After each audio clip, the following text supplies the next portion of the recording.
Welcome back everyone. So in today's video I will be showing you how to create a compute cluster within Databricks Free Edition environment, and I will also be showing you how to create a notebook and how to use the notebook in Databricks Free Edition environment as well. Alright, so if you are new to this channel, I previously went through the process of signing up and how to use the Databricks Free Edition. So if you want to know how to get to this landing page here, or how to get the dashboard right here, please do refer to those videos. I went through some of the features of the Databricks Free Edition and some of the limitations as well. I also went through how to navigate the UI and how to create tables and how to ingest data basically to your Databricks Free Edition environment. Okay, so we will be leveraging some of those videos in this video as well. Okay, so again, I mentioned that we will be going through the process of creating a compute cluster in Databricks Free Edition environment. Now, if you are using the paid tier of Databricks, then this video might also be helpful for you, so definitely do stick around as well. Alright, so how do you create a compute instance within Databricks Free Edition? So to do that, the first thing that you will want to do is go over here to compute. So we do have in the navigation menu here, we have a section of compute. So just click into this, and what you will see in the Free Edition is that we do have a SQL warehouse here, and Databricks actually provides you with a starter warehouse already created. Now, one limitation with the Free Edition is you will not be able to create a compute instance by yourself. All right, so you can see here we have a the option to create here is grayed out. Now, if you are using the paid tier, this option will be there for you, and you should be able to hit create here and fill some of the options, like including the name and all of that. You will also see a number of other options up here. If you're using the paid tier or the trial version, you will see a general purpose or all purpose compute here. You will also see pool clusters and all of that. But with the Free Edition here, you do not have that option. So if you're wondering how do I create a SQL warehouse or generally a compute cluster within the Free Edition, you will not see that. Now, if you have used the previous version of the Community Edition, then that option was there, right? The option to create a compute instance was there before. Databricks has replaced the Community Edition with the Free Edition, and therefore they have gone ahead and created a SQL warehouse for you. So you do not have an option again to create a SQL instance. Now, the only thing that you can do is to go ahead and use it, right? So you can use the SQL warehouse to run your queries. And to do that, let's actually proceed and do that. So in order to use the SQL warehouse, generally the SQL warehouse is used to run SQL queries, right, within the Databricks environment. So if you have, or if you have a table or a data that you want to run SQL queries against, then you can use this warehouse. So currently you can see this warehouse is not running. To start it, you can generally click here, start this warehouse, and this is going to start. Or you can go ahead and run your query, basically write your query, and then when you hit run, then it's going to start the warehouse and then run that query for you. Okay, so let's do that. So if we navigate over to SQL Editor here, we can run a query here, and then we'll see how that will function, right? So within the SQL Editor, you will have the section here where you can run your queries. So in this case, if I go to my workspace here, I have this schema here with some tables, and these are the tables that we loaded in the last video. So if you want to watch how we loaded these videos or how we loaded these tables, then definitely do take a look into that video. I'll put the link in the description. So basically all you have to do here is run your query. So in this case, let's run a query to just get some records from this table here, right? So select stuff from so this one is prawns. Okay, so prawns is a schema here, and then IMDb movies. So IMDb movies, Okay, and then all you have to do is just go ahead and run. Okay, so if you click run here, what the Databricks will do then is it's going to go ahead and start the starter warehouse for you. So you can see here the serverless warehouse is started, and then after it starts, it's going to go ahead and run the query for you, and you should be able to see the data here once it's done running, right? So that is one way of basically using this cluster, right? So you can see now it started it, and you have your data at the bottom here showing up. And if you go to the compute section here now, we should be able to see you can see that now this warehouse is active, right? So you see one of one, and basically you only get maximum of one with the free edition. So this cluster is up now, and it's running, right? So if you want to stop, you can go ahead and stop this, and this warehouse is going to stop. Again, you can start it, just click start, and it's going to also start the warehouse. So there are two ways of starting this serverless SQL warehouse.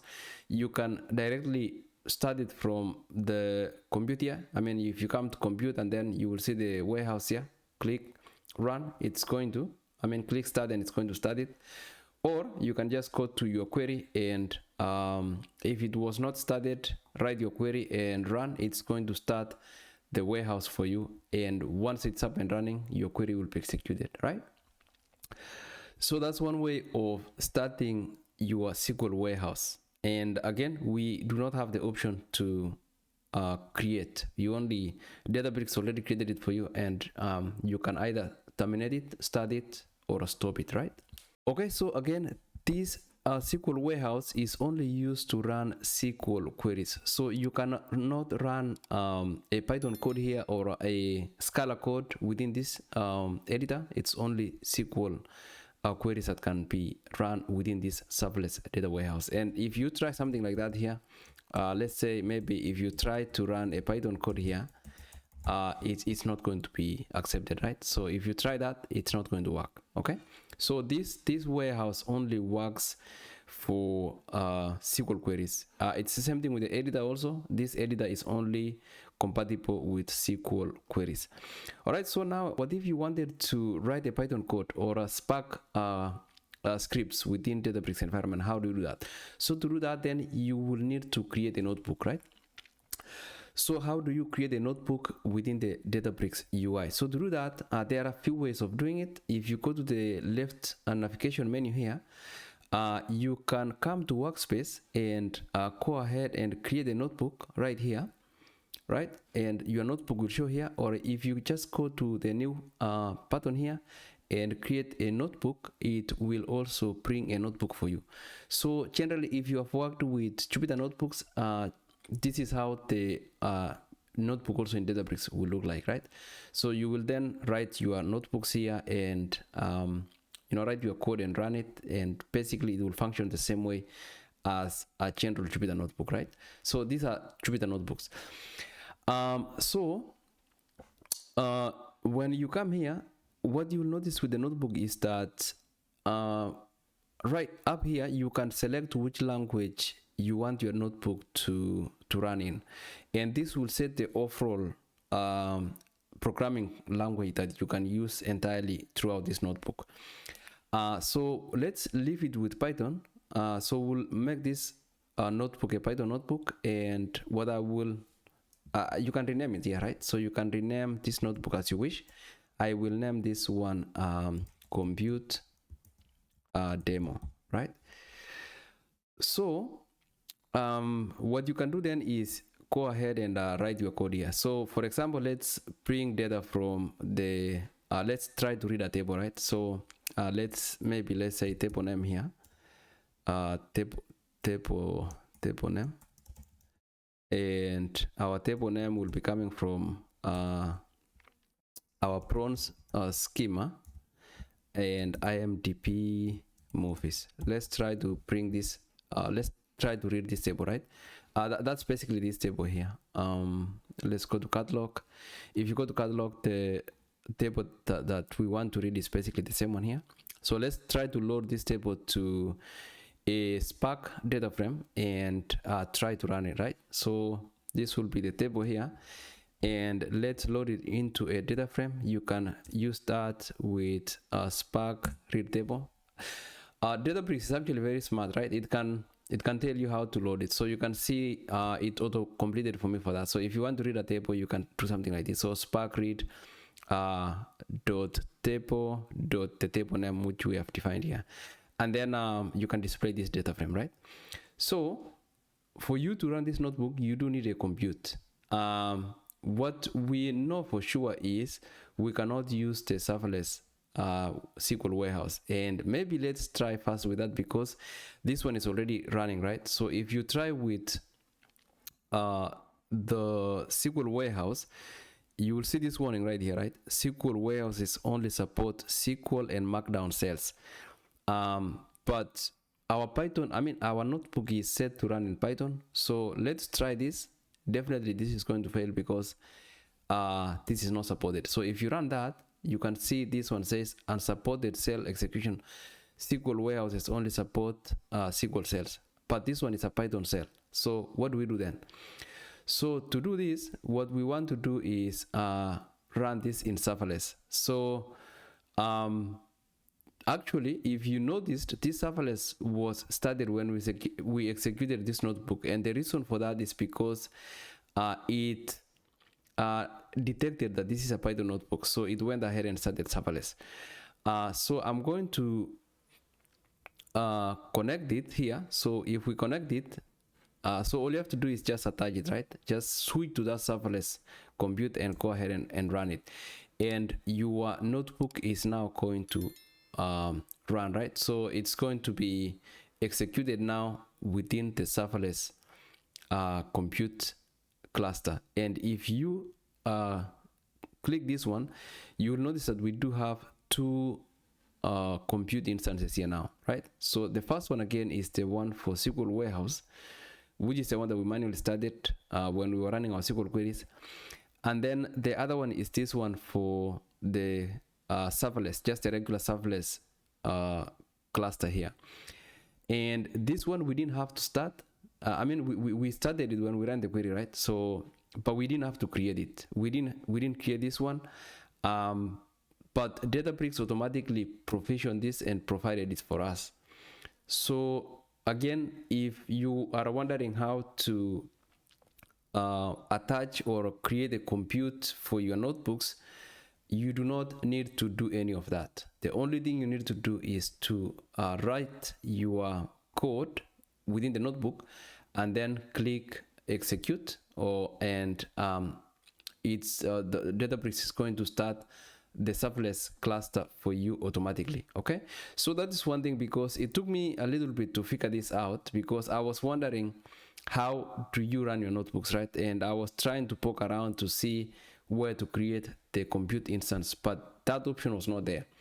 So you don't have to worry about it. The only thing that you need to do is open your notebook, write your code, and then execute it, and it's going to run for you.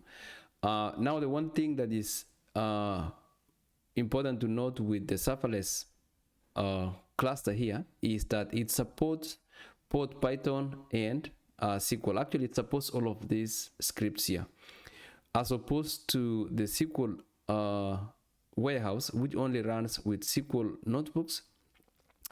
The serverless one here can execute notebooks that are written in either Python, SQL, Scala, R. Okay, all of that.